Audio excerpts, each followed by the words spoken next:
सचमुच कीमती जीवन है हमारा। हालेलुया। कितने लोग फटाफट से इधर ध्यान दो बातों पर, क्योंकि हम जीवन की बातों को सुन रहे हैं। मैं ये बता रहा हूं कि पृथ्वी के ऊपर हमारा जीवन सच्ची कीमती है, कीमती। मैंने बहुत सारे लोगों को इस जीवन को नाश करते देखा है, इस जीवन को बर्बाद करते देखा है, बुरी संगति में जाकर, संसार में जाकर, सच्चाई ना जानकर, जीवन को ना समझकर। लेकिन परमेश्वर की इच्छा है आपके लिए कि आप जो जीवन आपको कीमती मिला है उसे आप बचा पाओ, अच्छे से जी पाओ और अनंत जीवन में भी प्रवेश कर पाओ। हालेलुया। अनंत जीवन हमारे लिए सबसे कीमती विषय है। अगर हम टेस्टमनी की बात सुने तो बहुत सारी टेस्टमनी आज हम सुन रहे थे, अलग अलग टेस्टमनी। और उन टेस्टमनी के अंदर आज एक पॉइंट आप अपने दिमाग में रखो सारे लोग। जब आप परमेश्वर का काम सुनते हो कि परमेश्वर ने ऐसा किया, तब वो काम का हमारे ऊपर क्या होना चाहिए? असर। उस किए हुए काम का, छुटकारे का एकदम से हमारे मन के ऊपर असर आना चाहिए। अगर ऐसा हुआ तो फिर आप बहुत ब्लेस हो गए। कई बार होता है कई लोगों पर ये असर नहीं होता। गवाही सुनते हैं, ठीक है, बैठे गवाही सुनते हैं, परमेश्वर के काम बड़े बड़े बताए जा रहे हैं, चुप करके बैठे हैं। लेकिन जो उनका एक्चुअली असर चाहिए था हमारे जीवन के ऊपर, अगर वो नहीं हो रहा तो फिर आपकी बरकत उतनी नहीं आएगी जितनी आपको चाहिए, जितना आप कुछ अच्छा चाहते हो। ये बड़ा विषय है आज सीखने का, समझने का। मैं चाहूँगा कि मैं देर ना करूँ, फटाफट आप लोगों को सिखाऊं। उसके बाद मैं इस पर चर्चा करने वाला हूँ, टेस्टमनी के ऊपर, इन वचनों के ऊपर, इनकी बातों के ऊपर लास्ट में जाकर। लेकिन मैं फटाफट आज तुम लोगों को इन बातों पर जल्दी बढ़ाना चाहता हूँ, क्योंकि हम लोग जब चुने ही गए हैं परमेश्वर की इच्छा के लिए, और जब आपका यहाँ आने का मतलब क्या है, मतलब क्या है? हालेलुया। जितने भी लोग हर बार आते हैं मीटिंग में, संगति में, या नए भी आते हैं, हर बार कुछ ना कुछ गिनती में लोग नए आते हैं सुसमाचार सुनकर। क्यों आते हैं वो? क्योंकि उनके पास अच्छा जीवन नहीं है, क्योंकि वो परेशान है, बीमार है, किसी विषय से दुखी हैं, किसी हालात से दुखी हैं, कोई और मैटर है, कोई फाइनेंशियल मैटर है, कोई बीमारियों का मैटर है, कोई हालातों का मैटर है। तो मतलब कोई ना कोई मैटर है जिसके लिए वो आज यहां आए। आज एक मैं गवाही सुन रहा था जिसमें एक बंदे को जिनोव हुआ था, ठीक है। तो रिश्तेदार उसको जब इधर आने को बोलते थे तो वो कहता मैंने नहीं आना, इधर अच्छा महसूस नहीं करता था आना। और ये भी बोल रहा था कि मैं इसलिए नहीं इधर आता था क्योंकि मैं ये सोचता था ये मेरा धर्म नहीं, ऐसा सोचता था। लेकिन परेशान इतना था कि 2 साल तक अपनी बीमारियों को लेकर, कितनी बीमारियां थी उसके अंदर, कितना हालात था, कितना परेशान था रात दिन वो अपनी प्रॉब्लम से। लेकिन इधर जब गुड न्यूज मिलती थी तो उसने बताया कि मैं आना नहीं चाहता था इसलिए कि ये मेरा धर्म नहीं था। लेकिन जब मैं गवाही सुन रहा था, वो कह रहा था मैं बड़ी जगह गया, मैं बाबाओं के पास गया, मेरे घर में तो बाबाओं ने जगह बनवा दी। हमारी बच्ची को पता नहीं था जगह बनवाने का मतलब क्या होता है। मतलब उन्होंने उनके घर में पाठ पूजा करने के स्थान बना दिए, ठीक है। हो सकता है छोटा सा स्थान जिसमें कोई दिया जलाया, कोई जोत जलाई, कुछ ऐसा किया, ठीक है। तो जगह जब बना दी घर में उन सियाने बाबे या दूसरे टाइप के बाबाओं ने, और उसने बताया कि मैंने सब कुछ किया लेकिन कुछ नहीं हुआ, फिर भी मैं इधर नहीं आना चाहता था। वो सिख था, पता नहीं कौन कौन सी जगह के बाबाओं की वो धार्मिकता करने को लगा दिया। अब उसे समझ नहीं आ रही, आपको भी ये बात समझ नहीं आ रही, ऐसी कौन सी नेगेटिव पावर है कि जो आपको मिट्टी पत्थर हर जगह चीजें करने को कुछ नहीं कहती, लेकिन जब तुम यीशु की तरफ आते तो आप सोचते ये मेरा धर्म नहीं है। तब उसे धर्म की कोई परवाह नहीं थी जब वो दूसरी चीजें कर रहा था। लेकिन ये पॉइंट आपके लिए क्यों समझना जरूरी है, लेकिन जब उसके पास चारा नहीं था तब यहां आया। जब फिर ले हैंड हुआ, प्रार्थना हुई, कुछ कुछ उसको समझ आया, फिर वो अपनी बीमारी से, हालात से क्या आया, पूरा बाहर आया। अब यहां पर नए नए लोग आ रहे हैं, और जो नए नए लोग होते हैं उनको इतना कुछ नहीं पता होता है, इतनी शुरू में पॉइंट नहीं पता होते हैं। यहाँ का जो परमेश्वर का कानून है आत्मिक, कैसे वो काम करता है, कैसे उससे हमारा भला होना है, कैसे हमारी बीमारी जानी है, कैसे हमारी प्रॉब्लम जानी है। कई बार नए नए लोगों को नहीं पता होता, लेकिन उनकी प्रॉब्लम वो आते ही एक दो बार है बेचारे। जहां वो देखने आते या ये सोच के आते चलो देख लेते होता कि नहीं, भाई होना है। नए लोगों, अगर आप जुड़े रहे तो आपकी जिंदगी जो इतने सालों में सूलों पर है, परेशानियों में, दुखों में, वो ठीक हो जाएगी, उसमें सारी प्रॉब्लम दूर हो जाएगी।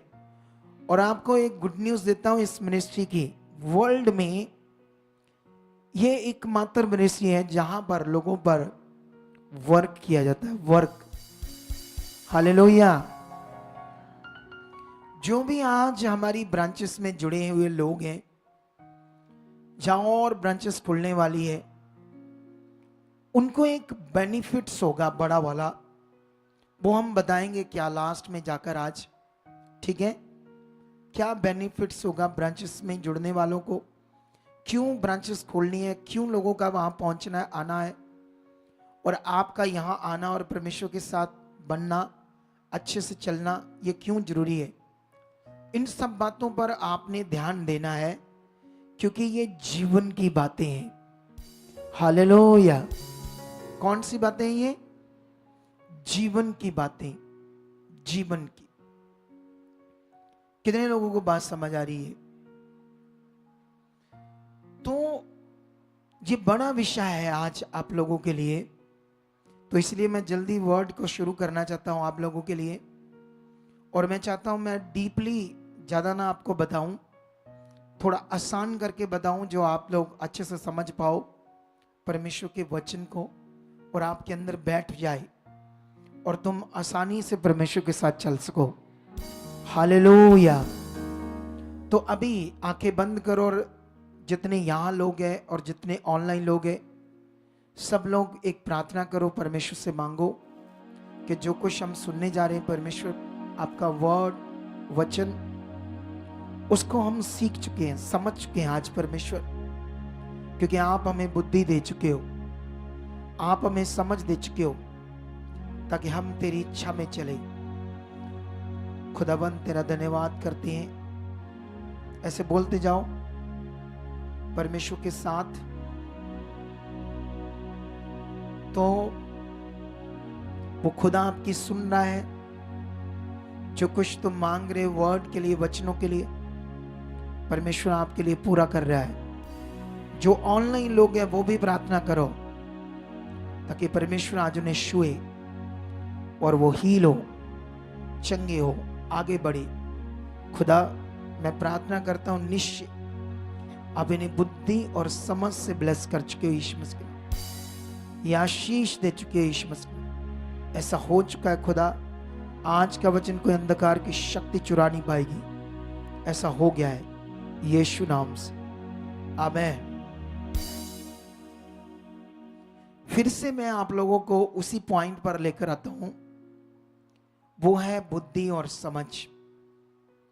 मैंने इसका बड़ा अनुभव किया है। मैंने ये भी अनुभव किया है, जब कोई शरीर में होता है तो वो गलती करता है, फिर वो मानता नहीं मैंने ऐसा किया है। ये मनुष्यों के लिए एक बड़ा अजीब सा मैटर है, जिसमें वो आगे नहीं बढ़ सकते, अच्छा जिंदगी नहीं ले पा सकते।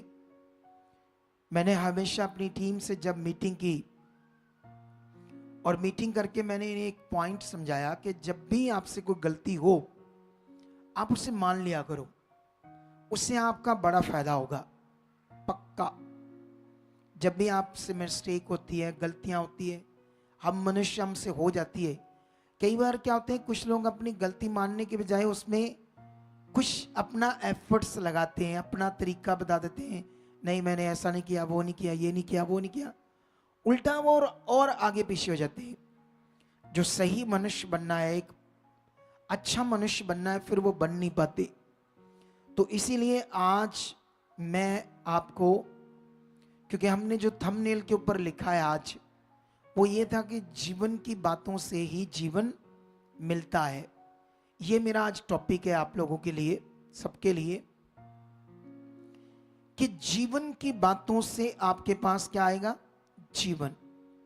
और तुम सब लोग परमेश्वर की हजूरी में बैठे हो या ऑनलाइन सुन रहे हो, जितने भी लोग, वो आज जीवन की बातें सुन रहे, जीवन का वचन सुन रहे।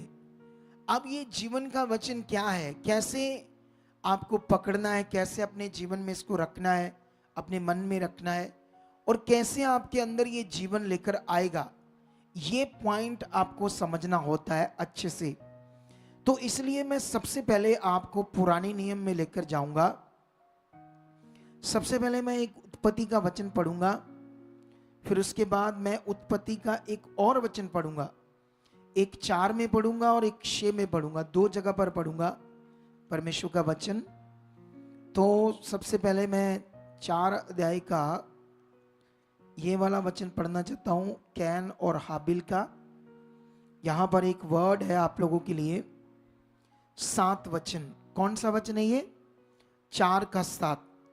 ऐसे लिखा, यदि तू भला करे तो क्या तेरी भेंट ग्रहण ना की जाएगी, और यदि तू भला ना करे तो पाप द्वार पर छिपा रहता है और उसकी लालसा तेरी और होगी और तुझे उस पर प्रभुता करनी होगी।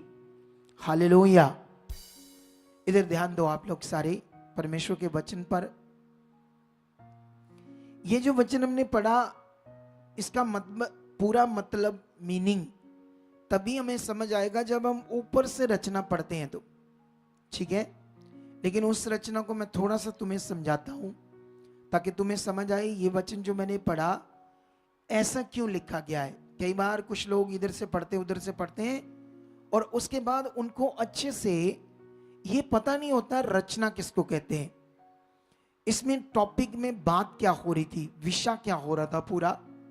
लेकिन जब आप पढ़ोगे तो पृथ्वी पर जब आदम और उसकी पत्नी ने, मतलब दुनिया का सबसे पहला मनुष्य और दुनिया की सबसे पहली औरत, जो एक मनुष्य एक ही औरत थे पृथ्वी के ऊपर, उन्होंने जब पाप किया तो पृथ्वी श्रापित हुई, उनका जीवन श्रापित हुआ। तो उनके जीवन से, संबंध से जब पहला बच्चा पैदा हुआ हाबिल, और दूसरा बच्चा कौन सा पैदा हुआ? कैन। सॉरी, पहला हुआ कैन और दूसरा कौन सा हुआ? हाबिल। जब ये 2 बच्चे पैदा हुए तो यहां एक परमेश्वर ये वर्ड क्यों दे रहा है, यहां पर दोनों के बीच में एक अंतर था। एक परमेश्वर की बात को ध्यान दे रहा था और अच्छा मन से परमेश्वर की बात को मान रहा था, और एक भाई परमेश्वर की बात को इतना अच्छे से नहीं मान रहा था। जैसे आप कितने लोग बैठे हो ना, मैं भी हूं, आप भी हो, मेरे बच्चे भी है, मेरी वाइफ भी है। मनुष्य का अपना स्वभाव होता है, और जब मनुष्य शरीर में होता है तो उसको कुछ भी अच्छा समझ नहीं आता। उसको समझाओ भी, ये तुम्हारे लिए लाभ है, ऐसे चलो, ऐसा करो, वैसा करो, वो सुनता है लेकिन ध्यान नहीं देता जब वो शरीर में होता है। उसको अपने लाभ की भी बात समझ नहीं आती जब वो शरीर में होता है। हालेलुया। कितने लोग आज इन बातों को पकड़ रहे हो? ये विषय बड़ा आपके लिए कीमती है, सबके लिए।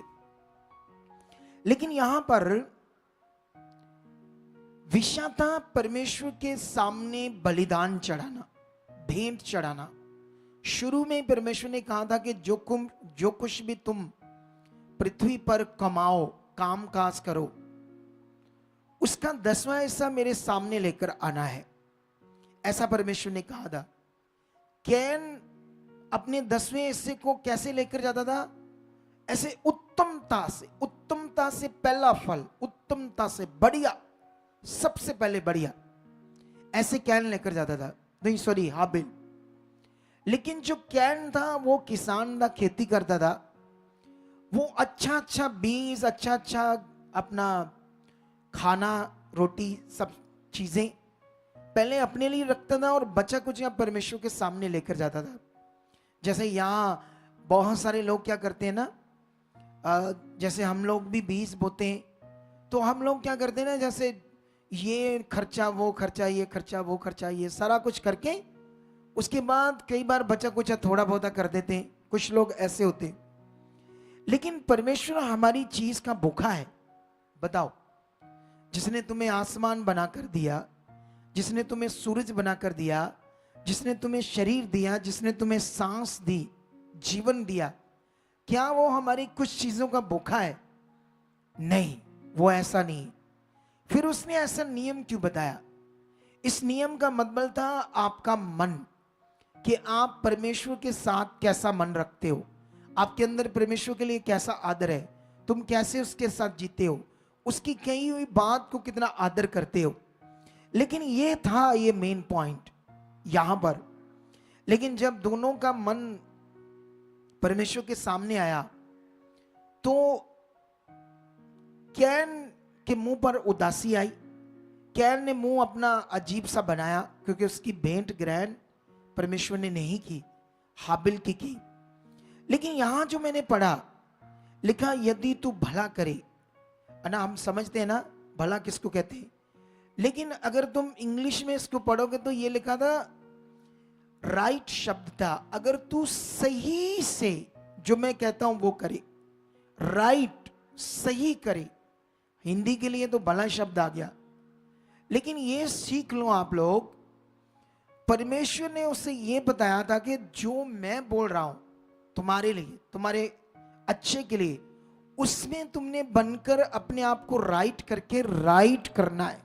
ऐसे परमेश्वर ने कैन को कहा, अगर तू राइट सही करेगा तो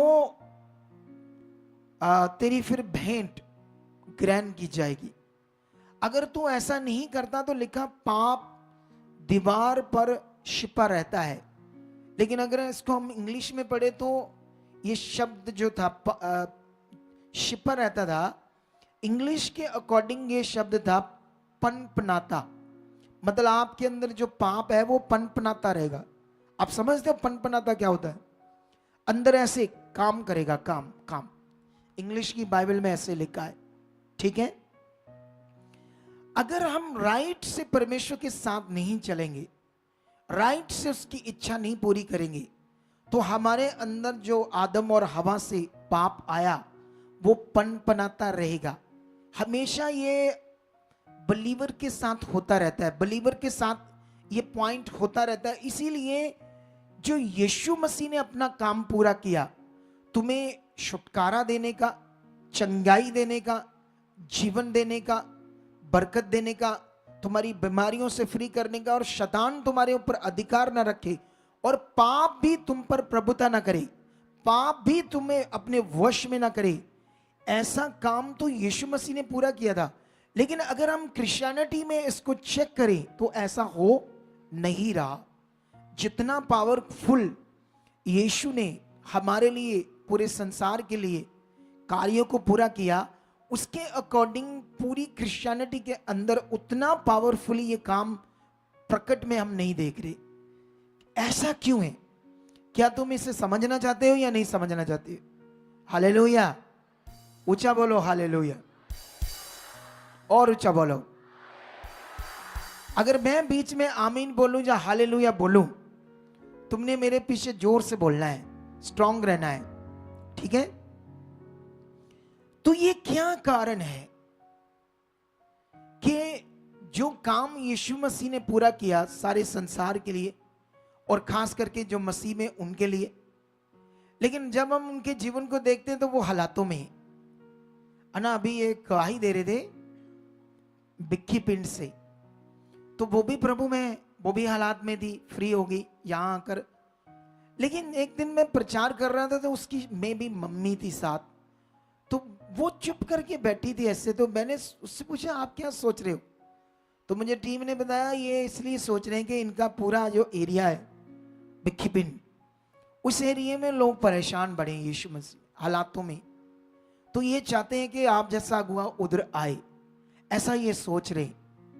तो वो तो यीशु मसीह में, तो यीशु मसीह में परेशान होना ये तो मीनिंग ही नहीं बनता।